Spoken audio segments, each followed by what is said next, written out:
अध्यात्म विज्ञान कोई धर्म या संप्रदाय नहीं है, ये स्पिरिचुअल साइंस है जो कुदरत के कानून पर आधारित है। ये विज्ञान पूरे ब्रह्मांड के सभी रहस्यों को उजागर करता है और जीवन के सभी पहलुओं को समझने के लिए एक नई दृष्टि देता है। इसी को आर्ट ऑफ विजन कहते हैं, दुनिया को देखने की एक नई दृष्टि, जो अध्यात्म विज्ञानी परम पूज्य स्वामी श्री कमलेशानंद जी के निर्देशन में सनातन सत्य का अनुसंधान कर हमारे जीवन को प्रकाशित करे। जय सच्चिदानंद। धर्म एक बहुत बड़ी टर्म है, धार्यतीति धर्म और वस्तु सहाओ धर्म, आत्मशुद्धि साधनम धर्म। कई परिभाषाओं अलग अलग दर्शनों ने अपने अपने तरीके से की है। और अध्यात्म विज्ञान, जहां तक मैंने पढ़ा है, आपकी पुस्तकों को, आपकी वाणी को सुना है, 3 भागों में धर्म को आपने बांटा है, सामाजिक धर्म और कुल धर्म और तीसरा आत्म धर्म। तो इन 3 का हम अगर साथ में पालन करें तो भी कोई प्रॉब्लम नहीं है, और हर एक का मकसद भी अलग अलग है।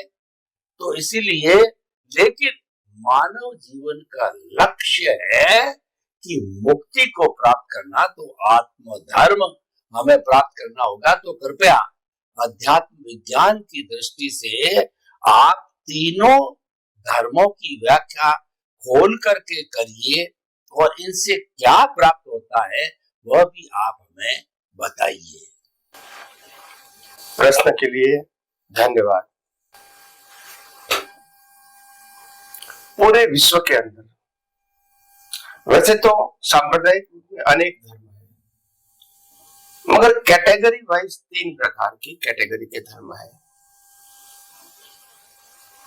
सबसे पहला धर्म है मानव धर्म, दूसरा है सांप्रदायिक धर्म और तीसरा है आध्यात्म विज्ञान यानी आत्मधर्म। इसमें पहला लेते हैं मानव धर्म, रिलीजन ऑफ ह्यूमैनिटी।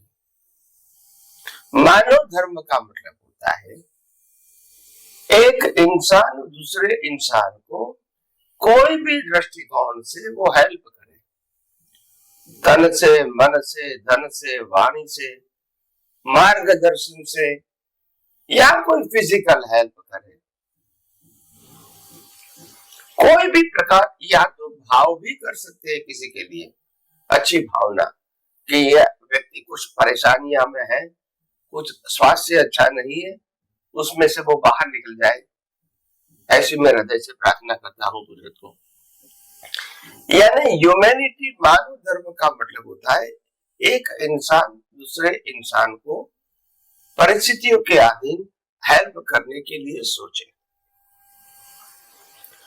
ये मानव धर्म जो है वो इंसान का, हर मनुष्य का प्राथमिक धर्म है, फंडामेंटल रिलीजन। अगर मैं इंसान हूं और मेरे में इंसानियत नहीं है तो इंसान कहने के लिए मैं लायक नहीं हूं। और कुदरत का कानून भी ये है कि अगर जैसे 100% की इंसानियत, इसको श्रेष्ठ पुरुष बोलेंगे, और मिनिमम इंसानियत 35% तो होनी ही चाहिए एज ए ह्यूमन। अगर 35% से भी लेस हो गई आप में मानवता, तो नेक्स्ट बर्थ में आप एनिमल में जा सकते हैं, क्योंकि आप में इंसानियत, जो ह्यूमन की जो बेसिक क्वालिटी है, वो भी आपके पास नहीं। तो मानव धर्म को सबसे पहला फंडामेंटल धर्म है सभी इंसान के लिए, सभी मनुष्यों के लिए। दूसरा धर्म है सांप्रदायिक धर्म।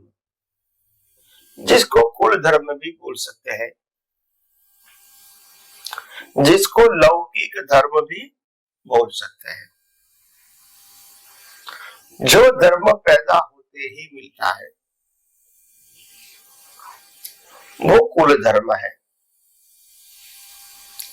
जो मान्यताओं के आधार से चलता है वो सांप्रदायिक धर्म है। और सांप्रदायिक धर्म के अंदर सभी संप्रदाय में और सभी धर्मों में एक ही प्रकार का फॉर्मेट होता है और सभी धर्मों की थीम भी एक ही प्रकार की है। फॉर्मेट एक है, फॉर्मेट के अंदर के टाइटल अलग अलग है। जैसे सभी धर्मों के अंदर एक भगवान का टाइटल चाहिए, चाहे वो राम हो, कृष्ण हो, महावीर हो, शिव हो, स्वामीनारायण हो या और कोई भी हो, तो पहले एक कॉलम चाहिए भगवान का, दूसरा कॉलम चाहिए गुरु का जो गाइड करने वाले हैं, तीसरा कॉलम चाहिए मंदिर का जहां हम पूजा पाठ कर सके, चौथा टाइटल होता है मंत्र का जिससे हम उच्चारण करके समझ सके कि हमारी मान्यता क्या है। ओम नमो भगवते वासुदेवाय, ओम नमः शिवाय, जय जिनेन्द्र वगैरह वगैरह, जय स्वामीनारायण। तो ये मंत्र आ गया। पांचवा आ गया सभी कुल धर्मों का अलग अलग शास्त्र है, तो शास्त्र का कॉलम आया। छठा कॉलम आया, ये सब कुछ चलाने के लिए संस्था चाहिए, सभी की संस्था भी क्या है, अलग अलग, तो छठा कॉलम संस्था का आया। सातवां कॉलम आया रिचुअल्स, जो सभी धर्मों की अलग अलग होती है, सभी संप्रदायों की अलग अलग होती है, मगर रिचुअल्स का कॉलम होता है। आठवां कॉलम है वर्तमान गुरु शिष्य, जो मूल हो गए भगवान के रूप में, उसकी परंपरा में गुरु भी हो गए, मगर आज कौन विद्यमान है, गुरु और शिष्य, तो वर्तमान गुरु शिष्य चाहिए लाइव। ये भी एक कॉलम है सभी धर्मों के अंदर। और लास्ट है प्रोसेशन, अलग अलग प्रकार के धर्मों में अलग अलग प्रकार के साल में 2, 3, 4, 5, 6 प्रोसेशन निकालते हैं अपने अपने संप्रदाय के माध्यम से। तो ये 9 प्रकार की जो चीज है इसको फॉर्मेट कहते हैं। और फॉर्मेट हमेशा जो संप्रदाय होता है उसमें ही होता है, और फॉर्मेट को फॉलो करने के पीछे थीम क्या है कि किसके लिए फॉर्मेट फॉलो करना है, तो उसका थीम सिंपल है, अगर आप फॉलो करोगे तो पुण्य बनेगा, और अगर आप इसको नहीं फॉलो करेंगे तो पाप बनेगा, या नेगेटिव उपयोग करोगे तो पाप बनेगा। और अगर आपको पाप की भुगतान नहीं करना है तो प्रायश्चित करो, उसका थीम है पुण्य, पाप एंड प्रायश्चित, मगर लास्ट में पुण्य का बैलेंस होना चाहिए। तो इसी को कुल धर्म कहते हैं, सांप्रदायिक धर्म कहते हैं। तो ये जो सांप्रदायिक धर्म है वो पाप, पुण्य और प्रायश्चित के लिए है, जो फॉर्मेट को फॉलो करता है। उसके ऊपर है आध्यात्म विज्ञान या तो आत्मधर्म, जिसमें आत्मा की पहचान वो प्रमुख है, जिसमें फॉर्मेट और पाप पुण्य की बातें नहीं आती है। वो सामाजिक और धार्मिक धर्म से ऊपर का लेवल है। तो जो आध्यात्म विज्ञान है या आत्मधर्म है, वो ये कहना चाहते हैं कैसे भी करके आत्मा की पहचान करो, जागृति के अंदर रखो और अंत में अनुभव करो। तो अभी आत्मा की पहचान तो ज्ञानी पुरुष के माध्यम से मानो कि हो गई कि मैं शुद्ध आत्मा हूं, मैं शरीर से मुक्त ऐसा चेतन अविनाशी और अनंत शक्ति वाला ऐसा शुद्ध आत्मा हूं, यह पहचान मेरी हो गई। मगर क्या इतना विज्ञान काफी है आत्मा की अनुभूति के लिए? तो नहीं। अगर आत्मा की पहचान नहीं हुई फिर भी आत्मा था, और पहचान हुई तो भी वही आत्मा है। और दूसरी बात, हम आत्मा है मगर आत्मा में फंसे हुए नहीं है, चाहे जानते हैं या नहीं जानते, मगर फंसे हुए नहीं है। मगर फंसे हुए किसमें है?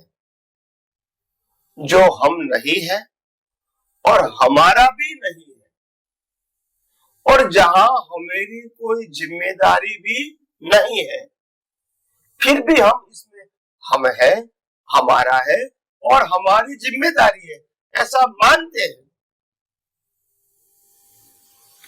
वो अज्ञान को मिटाने के लिए विज्ञान है। तो पूरा विज्ञान जो है वो कुदरती कानून और कुदरती रचना के ऊपर आधारित है। और कुदरत का मतलब होता है 6 तत्वों से बनी हुई दुनिया, 6 तत्वों से बना हुआ शरीर। पिंडेसो ब्रह्मांडे और ब्रह्मांडेसो पिंडे।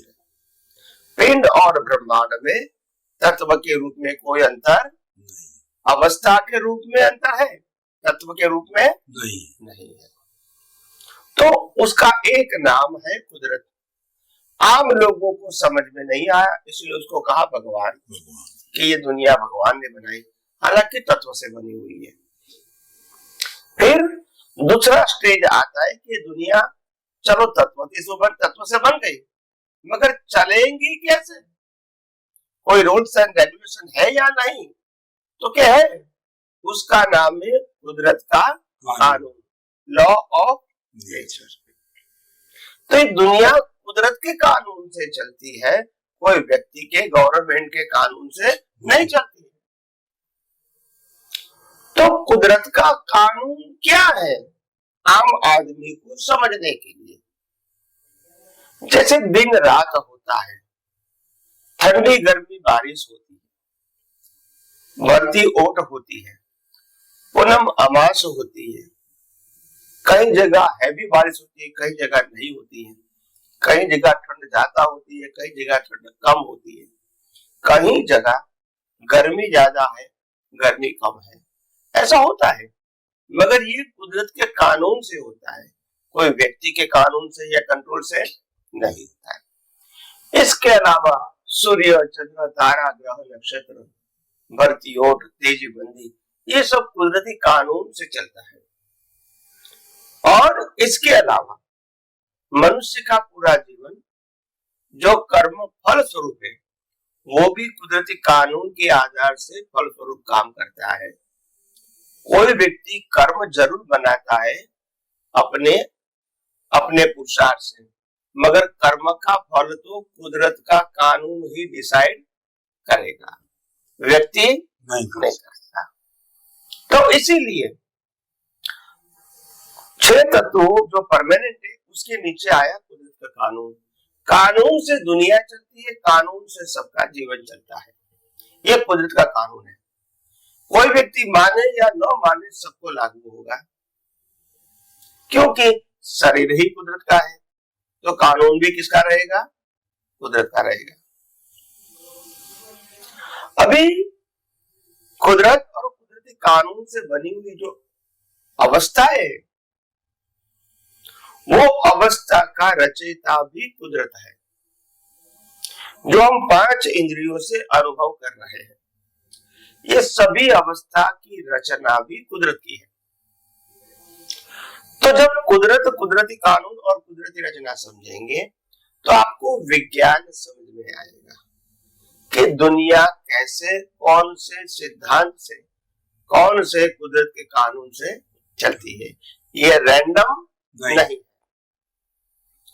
तो जब कानून समझ में आएगा, तत्व समझ में आएगा और अवस्था भी कुदरत की ही बनाई हुई है, तो फिर इंसान के अंदर जब विज्ञान समझ में आएगा तो रिलेटिव सत्यरूपी अज्ञान, जिसके अंदर देहाध्यास है, कर्ता भाव है, मालिकी भाव है, भोक्ता भाव है, वो नहीं रहेगा।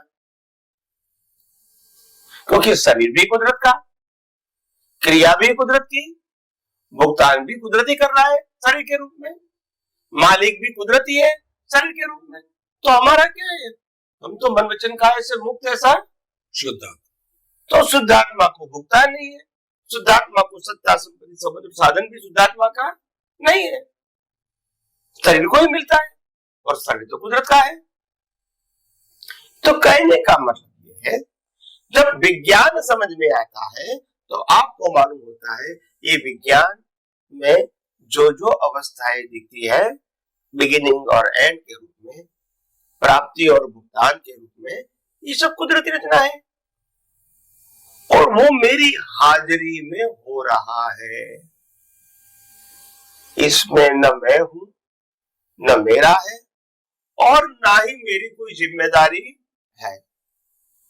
अगर ये विज्ञान समझ में आएगा तो विज्ञान घन स्वरूप आत्मा की अनुभूति हो सकती है, क्योंकि ये सभी प्रक्रिया मेरी हाजिरी में हो रही है, मेरी कोई अवस्था नहीं है।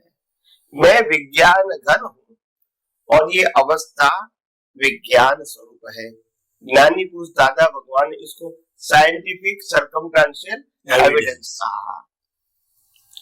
और ये विज्ञान घन और विज्ञान के बीच में जो अज्ञान रूपी लाइव प्रतिष्ठित आत्मा जो प्रोसेस करके, अज्ञान की प्रक्रिया करके बीज डालता है, उसका फल कुदरत देती है। तो इसीलिए ये जो तीनों बात है कि आध्यात्म विज्ञान या आत्मविज्ञान, तो आत्मधर्म, तो आत्मधर्म का मतलब आत्मा में ही रहना है, शरीर और अवस्थाओं में रहना नहीं है। मगर ये तब संभव है जब शरीर और शरीर की अवस्था को बनाने वाला, चलाने वाला, अंत करने वाला कौन है वो समझेंगे, तभी आप इसी कुदरती रचना से मुक्त रह सकते हैं और कोई चमत्कारिक मार्ग नहीं है।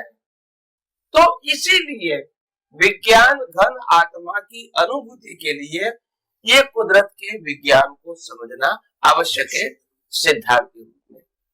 इसीलिए हमने कहा कि ये आध्यात्म विज्ञान जैसे जैसे समझते जाएंगे तो ये ब्रह्मांड कार्य सभी आपको समझ में आएगा। स्वामी जी, आपके प्रति बहुत बहुत कृतज्ञता। बहुत सटीक आपने जो है मानव धर्म, कुल धर्म और आत्म धर्म की व्याख्या की।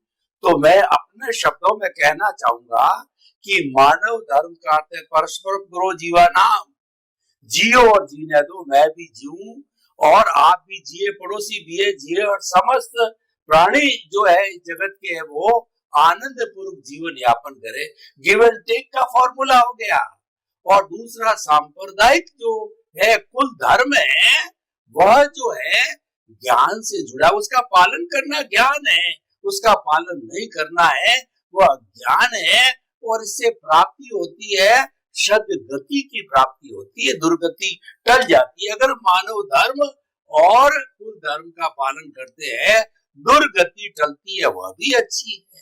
लेकिन कोई पहुंचा हुआ साधक कहे कि मैं तो अपना समय बर्बाद नहीं करना चाहता, मुझे तो जल्दी से जल्दी मुक्ति को जाना है और वो मानव ही सोच सकता है, मानव ही कर सकता है, मानव ही जा सकता है, तो ऐसे लोगों को आत्मधर्म अपनाना चाहिए। कुदरती रखता और कुदरत के कानून से शाश्वत सुख यानी परमात्मा की प्राप्ति होती है। स्वामी जी बहुत सुंदर, सटीक, सहज, सरल, सुगम आपने